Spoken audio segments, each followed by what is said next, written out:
سب سے پہلے میں گزارش یہ کروں گا کہ شاہ صاحب قبلہ نے اعلیٰ حضرت فاضل بریلوی علیہ رحمت کے ملفوظات کے صفحہ 208 سے موسیٰ سہاگ کے متعلق ایک حکایت جو ہے وہ درج فرمائی، جس میں پھر یہ ہے کہ انہوں نے یہ فرمایا تھا کہ اللہ اکبر، میرا خامد حی لا یموت ہے کہ کبھی نہ مرے گا اور یہ مجھے بیوہ کیے دیتے ہیں۔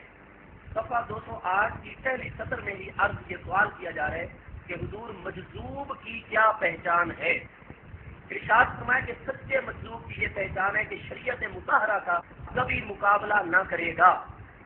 آگے پھر انہوں نے یہ الفاظ وارد کیے کہ حضرت سیدی موسیٰ سہاگ رحمۃ اللہ علیہ مشہور مجاذیب سے تھے۔ انہوں نے کسی عاقل آدمی کا یہ قول نہیں نقل کیا ہے، ان سے سوال کیا گیا، ایک مجذوب ہے جو حالت جذب کے اندر ہے، جس کی عقل زائل ہو چکی ہے، جس کے اسباب ہے باقاعدہ، اور وہ شریعت مبارکہ کے اندر بیان کیے گئے ہیں۔ تو یہ ایک مجذوب شخص ہے۔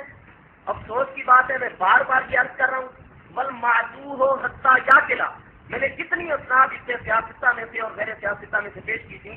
میرے آقا نبی پاک صلی اللہ تعالیٰ علیہ وسلم نے ارشاد فرمایا، وہ شخص جس کی عقل کسی بھی سبب سے زائل ہو چکی ہے، جب تک وہ پھر عقل کی کیفیت کے اندر نہیں آ جاتا ہے، اس وقت تک اس کے اوپر سے رفع القلم عن ثلاثہ، قلم اس سے اٹھا لیا گیا ہے۔ کیا شریعت مبارکہ کے اندر ایسی کیفیات موجود ہیں؟ شریعت مبارکہ اس کو تسلیم کرتی ہے؟ آئیے اٹھائیے، یہ صحیح مسلم شریف ہے، اس کی جلد نمبر 2، صفحہ نمبر ہے اس کا 355، یہ پاک صاحب الاولاد صلی اللہ تعالیٰ علیہ وسلم کی ذات بابرکات۔ شاہ صاحب آپ لوگوں کو صرف اور صرف جو ہے وہ ایک دھوکہ دہی کے اندر مبتلا کر رہے ہیں۔ باقاعدہ مجاذیب کو آپ کے علماء نے تسلیم کیا ہے، وحدت الوجود کے مسئلہ کو آپ کے علماء اکابرین نے تسلیم کیا ہے۔ یہ ہے صحیح مسلم شریف، دوسری جلد، صفحہ 355۔ کیا واضح تو نبی پاک صلی اللہ تعالیٰ علیہ وسلم نے ایک شخص کی مثال دی۔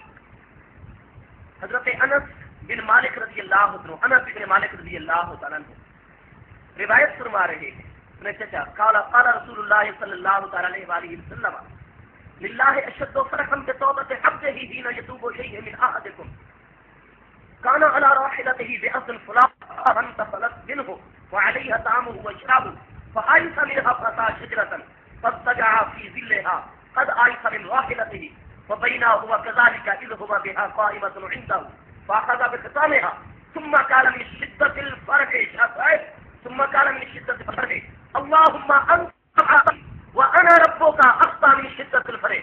یہ بتا دیجئے، ایک شخص یہ کہتا ہے اے اللہ تو میرا بندہ ہے، وأنا ربك اور میں تیرا رب ہوں۔ یہ حوالہ نکل کیجیے سیاستہ میں، صحیح مسلم شریف دوسری جلد 355، جی صحیح مسلم شریف دوسری جلد 355 پر پہلی سے دوسری حدیث پاک حضرت انس بن مالک رضی اللہ عنہ، میرے آقا نبی پاک صاحب الاولاد صلی اللہ تعالیٰ علیہ وسلم نے فرمایا وہ شدت فرح کی وجہ سے خطا کر گیا، ایک کیفیت اس پر طاری ہوئی، اس کی جانور گم ہو گیا تھا جس پر علیہ طعام و شراب، کھانا پینا اسی پر ہی تھا، بالکل چٹیل میدان کے اندر بے آب و گیا، جنگل کے اندر وہ گم ہو گیا، وہ آہستہ زندگی سے مایوس ہو کر ایک جگہ گر پڑا ہے۔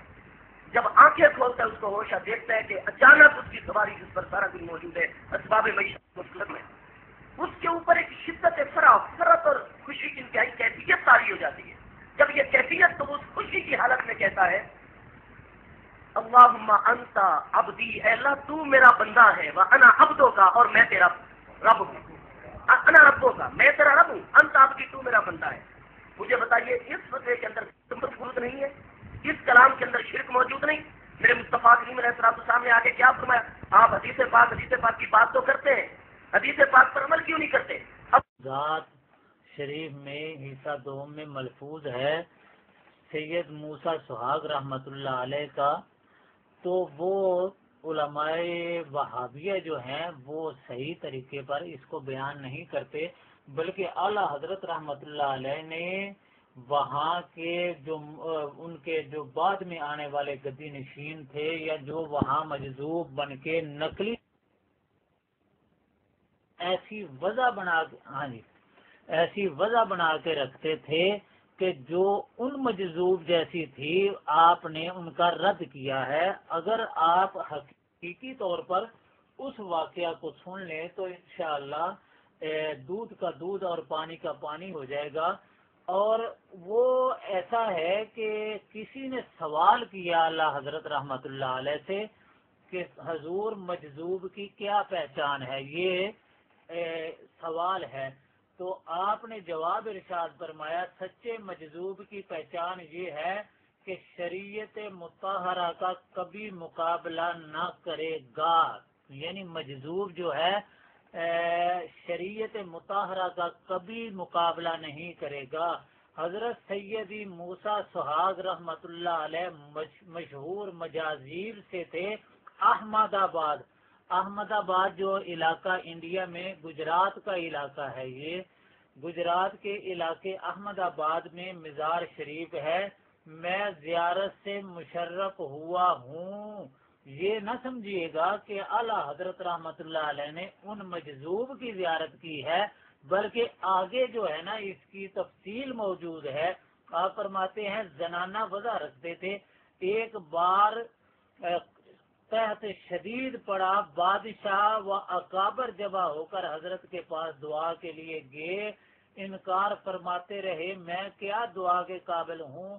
جب لوگوں کی التجا و زاری حد سے گزر گئی تو ایک پتھر اٹھا کر ایک دوسرے ہاتھ کی چوڑیوں کی طرف لائے اور آسمان کی طرف جو ہے منہ اٹھا کر فرمایا کیا می بھیجے گا یا اپنا سراغ واپس لیجئے۔ یہ کہنا تھا کہ گھٹائیں پہاڑ کی طرف آ گئی اور جل تھل بھر دیے۔ ایک دن نماز جمعہ کے وقت جا رہے تھے، ادھر سے قاضی شہر کی جامعہ مسجد کو جاتے تھے، آئے، انہیں دیکھ کر امر بالمعروف کیا، یہ وضع مردوں پر حرام ہے، مردانہ لباس پہنیے، نماز کو چلیے۔ اس پر انکار و مقابلہ نہ کیا، چوڑیاں زیور زنانہ لباس اتار کر مسجد کے ساتھ ہو لیے، خطبہ سنا۔ جب جماعت قائم ہوئی، امام نے تکبیر کہی، اللہ اکبر، سنتے ہی حالت بدل گئی، فرمایا اللہ میرا خامد حی لا یموت ہے، کبھی نہ مرے گا، اور مجھے یہ بیوہ کیے دیتے ہیں۔ اتنا کہنا تھا کہ سر سے پاؤں تک وہی سرخ لباس تھا، وہی چوڑیاں۔ آنٹی تقلید کے طور پر ان کے مزار کے بعض مجاوروں کو دیکھا کہ اب تک بالیاں کڑے جوشن پہنتے ہیں، یہ گمراہی ہے، یہ گمراہی ہے۔ صوفی صاحب تحقیق ہیں، ان کا مقلد زندیق ہے۔ یہ اعلیٰ حضرت رحمت اللہ علیہ اس واقعہ کی جو ہے آپ تصدیق نہیں کر رہے، بلکہ ان لوگوں کا رد کر رہے ہیں جو لوگ جو ہے اس طرح کے کڑے پہن کر وہاں بیٹھے ہوئے ہیں۔ پھر یہ ہے کہ اعلیٰ حضرت رحمت اللہ علیہ ان کے مزار پر حاضر ہوئے، کیونکہ وہ بادشاہوں کے زمانے کا واقعہ ہے، نہ کہ اعلیٰ حضرت رحمت اللہ علیہ کے زمانے کا واقعہ۔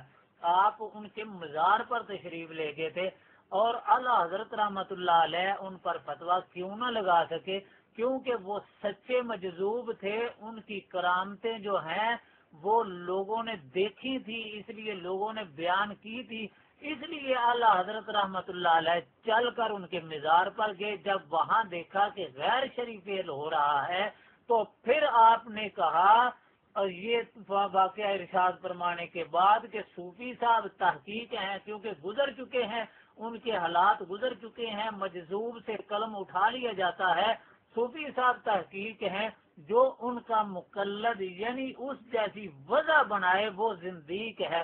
اس میں تو اعلیٰ حضرت رحمت اللہ علیہ کی شان نکلتی ہے کہ امام اہل سنت مجدد دین و ملت مولانا شاہ احمد رضا خان فاضل بریلوی رحمت اللہ علیہ نے جب باطل کو باطل خیالات میں دیکھا، اس کا رد فرما دیا اور اپنا امام اہل سنت ہونے کا حق ادا فرما دیا۔